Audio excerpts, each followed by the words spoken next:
for putting it out there. It came to life for y'all. It came to life for y'all that this dude wanted me dead way before I came to YouTube.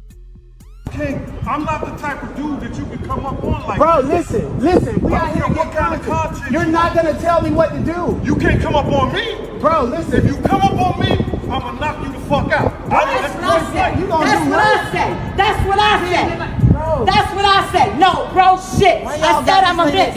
You gonna misgender me now? Now it's fucking anti-Asian because I'm Asian. So now you harassing me. I am protected by anti-Asian hate crime. Go down the road with that. You know what I'm saying? But he was like, yo, if y'all see Gene, I'm telling y'all, man, somebody better punch him in the face. Somebody better do something to him, man. He out here doing this, that, and we be like, all right. What he look like telling somebody to whoop my ass? He didn't tell him that. He wanted me in the dirt and was trying to rock me to sleep. This right here is not just frustration talking. This is someone speaking from experience, from history, from things most people were never supposed to hear. Gene Deal isn't just throwing words around. He's describing a situation where things have already crossed the line, where it's no longer about arguments or disagreements, it's about survival. And think about this for a second. When someone who used to be on the inside, someone who had direct access, starts speaking like this, that changes everything because now it's not speculation anymore. It becomes something much more serious. And if even half of what he's implying is true, then this story is a lot deeper than people realize. He say, yo, you got questions to answer. For who? I said, if you want me to answer questions, do an interview. I got a booking number, then you do an interview. I'll answer any of your questions. I ain't got no problem of answering anything that you want to know. All you got to do is pay my fee and I'll be there. He said, well, you ain't gonna tell me how to get the contact. And as soon as he said that, and he came like he was coming close to me, I took it back to 92. Wu-Tang, protect your neck. And that's all I'm gonna say. I took it back to that. I took it back to 1992 Wu-Tang, protect your neck. And he know what I'm talking about. Then when I did that, then next thing you know, a girl came, the guards started coming and stuff like that. And he told the guards, yo, watch the camera. He hit me. That's what he said to the guard. So one guard was like this. One guard got in front of me and I moved. He said, yo, Gene. He said, yo, Gene, because he know me. He said, yo, Gene, you could just knock me down, bro. Just take a couple of days and get up out of here. And so I was leaving. So he ran and got his camera. And then somebody called my name. He called my name like that. I turned around and I just said to him, I said, yo, bro, I'm not that dude that you could just run up on. I'm not that dude that you could say whatever you want to say. I'm a grown ass man.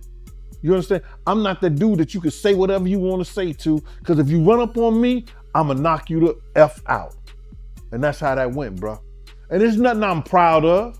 You understand? But you don't talk to grown men. I don't care what kind of YouTube show you got. I don't care what kind of, you want to go viral, you want to do this and you want to do that. You conduct yourself as a gentleman. You want to call yourself a reporter. You don't see all the reporters who went to school. You don't see all the reporters who got their degrees, who got, who worked up the ladder to become who they are, yelling and screaming and cursing and saying all kind of crazy shit to people. You don't see that. But if that's what you choose to do, you choose to do that, bro. What you're watching here isn't just a heated moment. It's a glimpse into how quickly things can escalate when tension has been building for years. Notice how fast the energy shifts. One moment it's conversation, the next moment it's confrontation. And Gene's reaction says a lot. He's not surprised. He's not shocked. It almost feels like he was expecting this. Which raises a bigger question. How many times has this kind of situation already happened, just without cameras around? Because when someone reacts this calmly in a high-pressure moment, it usually means they've been here before. And that's what makes this even more serious.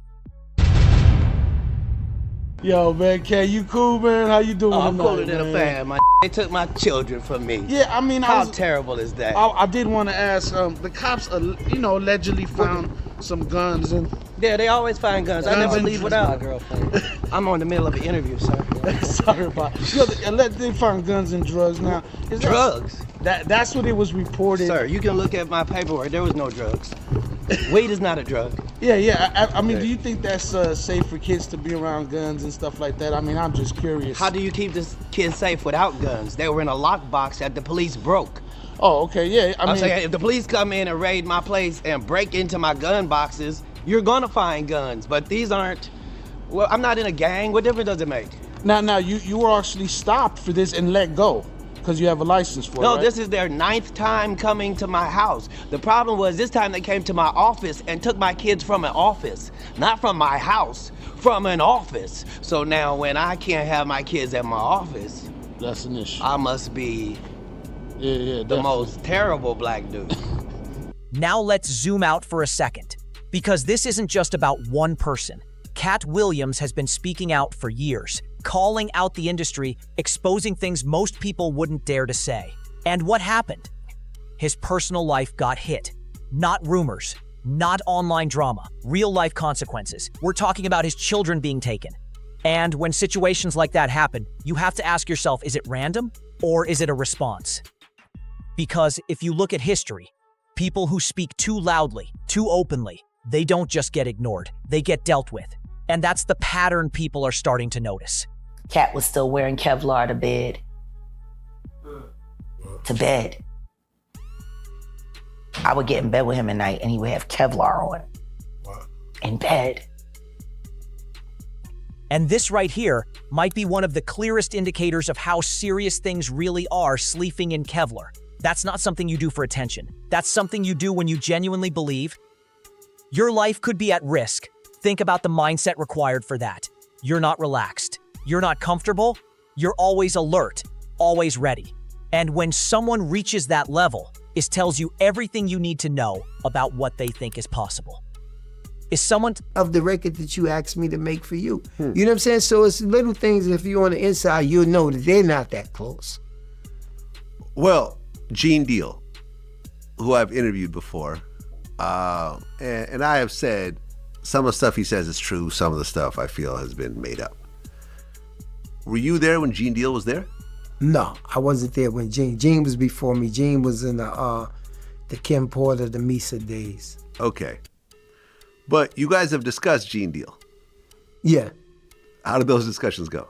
Meaning you and Puff. I mean, those discussions, it wasn't never just me and Puff. It was us and security, this, down, the other. You know what I'm saying? It was like, yo, man, y'all ain't seen Gene? And in reality, we did see Gene. We all from Harlem. But Puff wasn't running around Harlem like that. So me and Paulie and them would never tell him when we seen Gene. You know what I'm saying? Because we ain't really give a fuck, you know what I'm saying? But he was like, yo, if y'all see Gene, I'm telling y'all, man, somebody better punch him in the face. Somebody better do something to him, man. He out here doing this, that. And we'd be like, all right. Okay, so when was this? Because was Gene doing interviews at this point? Yeah, we talking like 2008, 2009. Gene was spreading the word.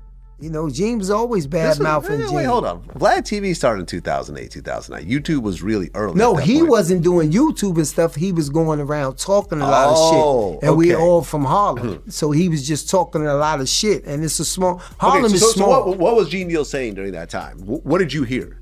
He basically was talking about Puff fighting women, hitting women, shit that was going on with him and Kim.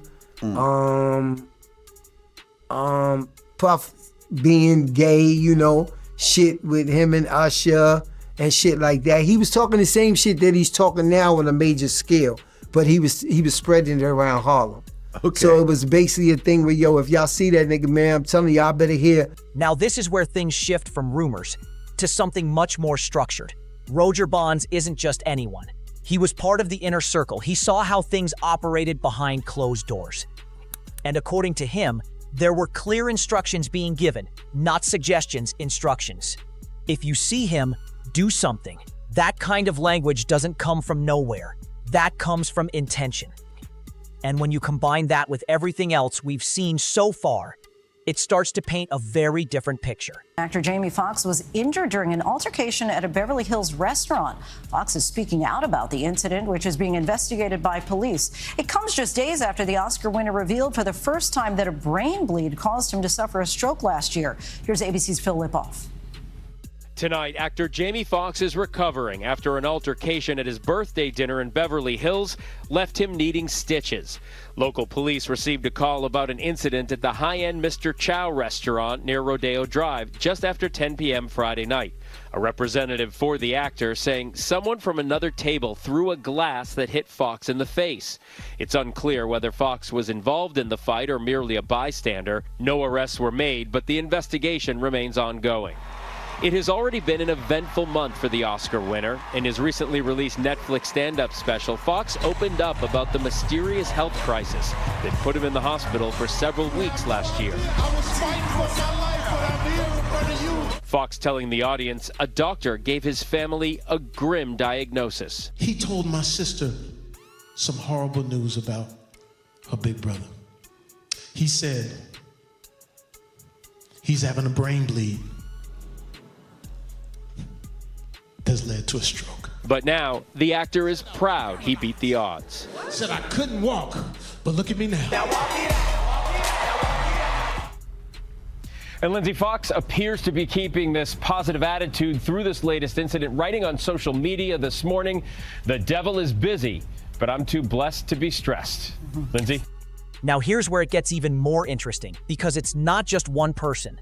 Jamie Foxx, someone at the top of the industry, ends up in a violent situation right after already going through a serious health scare. And suddenly, another incident happens. Now, are these events for sure? But what we can say, Vince, is this. When similar things keep happening around people who speak out, people start asking questions. And those questions don't go away. Are you careful? Have you been careful about what you say publicly? Yeah, very careful how transparent I am, due to the fact that, you know, there are still victims that I want to protect their identities. And I just feel like a proper gentleman should always be wary of his etiquette. And, I'm far from a slouch. I'm a formidable opponent for anyone, but no man is invincible. And Father Time is undefeated. I'm not 21 years old anymore. It takes a longer time to recover from things. I've been shot, I've been stabbed, I've been poisoned, you name it. And, in order for a man to combat evil, sometimes he must be able to enact evil as well. And, violence is not my identity. Just a toolbox a tool in my toolbox, I should say, because, you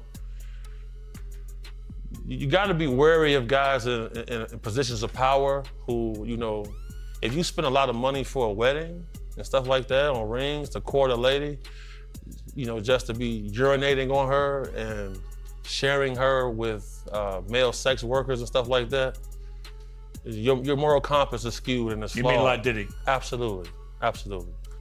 This might be one of the most alarming parts of the entire story, because now we're hearing claims that go beyond intimidation, beyond threats, into something much more dangerous, poisoning multiple times.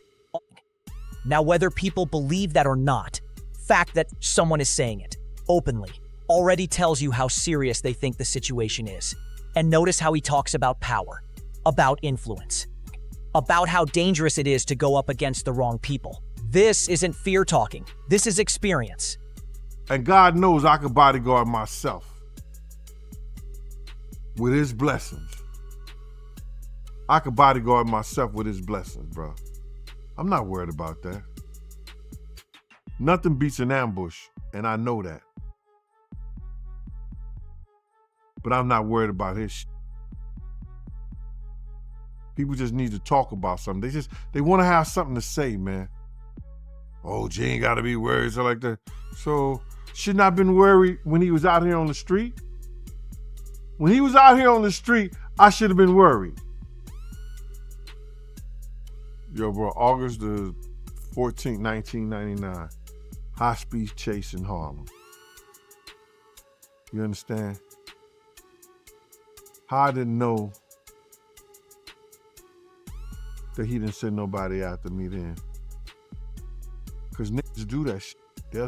They'll send somebody at you. I've seen dudes that do shit and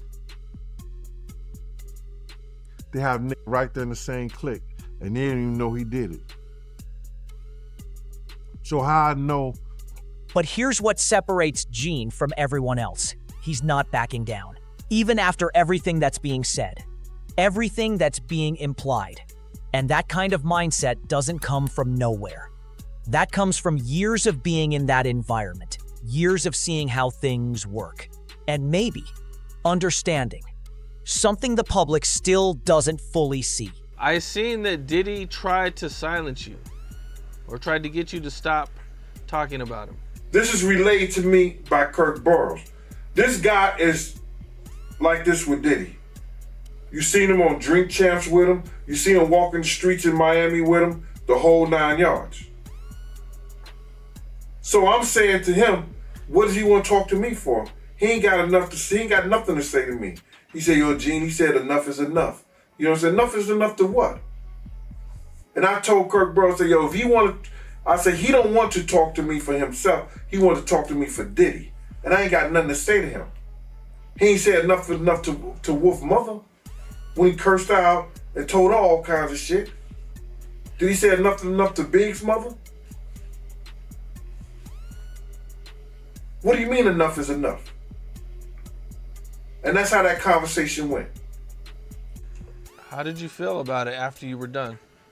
I felt that, like, because they must have got at Kirk Burrows, because Kirk called me with the bullshit. Yo, you got to fix that. You know this. Man, God, excuse me. Listen here, bro. I don't care nothing about none of these industry cats and what they do and how they do it. That's their business. You understand? I don't tell a man how to screw his wife and how to spend his money. You don't tell me what I gotta do with my time. Point blank. Do you feel like at some point Diddy could try to come after you or do something, you know, being that he's went after a lot of people, he's did a lot of stuff. Then comes the pressure to stop. Enough is enough. That phrase says a lot because it suggests that something has already gone too far. But Gene's response, he's not negotiating. No one controls what he says. And that's the moment where everything changes. Because once someone refuses to be silenced, situation becomes unpredictable. Why does it all come to a head now? Why now? Why? Because he's the acceptable monster at this time, like R. Kelly was the last time I sat on this couch. So who's next? Y'all don't see the lineup? Yeah, we see the lineup. I'm just waiting to see who's next. Jay-Z is setting Diddy up. Why is everyone having such a hard time? He ain't doing shit different. He lined up D. Haven, stole his life and identity. He lined up Big L, stole his life and identity. He lined up Dame Dash, stole his life, identity, and took his love. Lined up R. Kelly. He wants to be the one. Yeah, shout out D. Haven. He actually hit us up, wanted to tell this story. You need to talk to D. Haven. Yeah, we need to talk to him. I told you that last year when I put you on the phone with him. You did. And then got ran into and then I got thrown in a hospital by my insane husband who's working for YouTube to make his mama proud. So wait, Jag, I'm just curious because with Diddy... You mean? With Diddy settling within 24 hours, which has never been heard of, 30 million, or the lawsuit was 30, undisclosed amount. But he knew for 30 days that shit was fitting to happen. Within 24 hours. He could have paid that 30 million before. Yeah, why? Let that hit the fan. Did he? Because he's Diddy. He called a bluff? Yeah. He should have enough money to He check. put the boots to that girl. She's supposed to be a good bitch. No matter who she with. All the time he putting a groom in her. Of course he thought it was still gonna work. He thinks he's God. He ain't doing shit. I raped the f out of that bitch, put the boots to her last time I seen her. Her and her trainer, boyfriend, husband. I don't get no. Jaguar Wright takes this even further. She's not just talking about one person. She's talking about a system, a patterns, a sequence of events where one person after another gets exposed. And if what she's saying holds any truth, then this isn't just a story, it's a chain reaction. And we might only be seeing the beginning of it. Denouncing me and then confirming me and then talking about, oh, blah, blah, blah, blah. That all happened a day before the report about the 9-year-old boy was released. And before people started confirming that the video that was being shopped around was Bieber and Diddy. See, that's the problem with running your mouth, Vlad. That's the problem. You didn't realize on Monday that every word that you said was gonna be invalidated on Tuesday. And here's something important to understand. Timing matters, information comes out in pieces. One day it's denied. The next day it's confirmed. And by the time people realize what's happening, narrative has already shifted. But why you believe she knew about the Fricos? Because one of the witnesses said she was there. And do you remember this, bro? Check it out. People tell off on themselves so much, man, and I don't understand when people don't catch it. Diddy has said this. He said, when I give a party, I have to have an ambulance outside of the house. Paramedics ready. That people have to take IVs. Remember the time that him and his mama kissed each other on the lips? Yeah, I remember that video. Do you remember that both of them was getting an IV at the same time? Yeah, I did notice that, yep. That's from the Diddy freak off party. And I'm gonna say allegedly. So let me ask you this. You knowing her at one point, you knowing her personally, is she the kind of person that, you know, will be a part of a freak off or no? I think that she liked to party and she partied with young people. She's always been like that. She always copied or emulated Little Kim and Mary J. Blige. Or they emulated her. The blonde hair, the nails, the high boots, the age-appropriate, inappropriate clothing.